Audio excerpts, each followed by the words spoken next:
नाव हिंद्री ऑक्झिटंट खास राजांच्या भेटीसाठी आला, दरबारात आला, राजानं मनाचा मुजरा केला, इंग्रज कोपऱ्यात उभा राहिला आणि मराठी माणसाला नारायण शिवणेनं प्रश्न विचारला, शिवणे अहो येताना माझी एवढी दमचाक झाली, राजाने 4 पायाच्या हाती रायगडावर कसे आणले? मराठी माणूस उत्तर काय देणार? आमच्यापेक्षा इंग्रज लोक फार हुशार आहेत, या प्रश्नाचं उत्तर तुम्ही सांगा. इंग्रजाला काही सापडलं नाही. इंग्रजाने रोजनिशी डेल डायरीत बकरीत लिहून ठेवलं.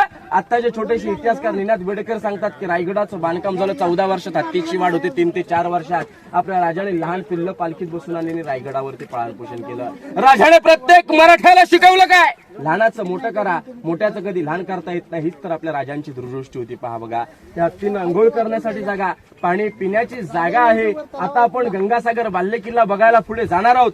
जाण्यापूर्वी प्रत्येक शिवभक्ताला, प्रत्येक मराठ्याला सांगत आलोय, दादा सोबत असल्यामुळे सांगण्याची गरज नाही, परंतु माझं काम आहे की सांगण्याचं.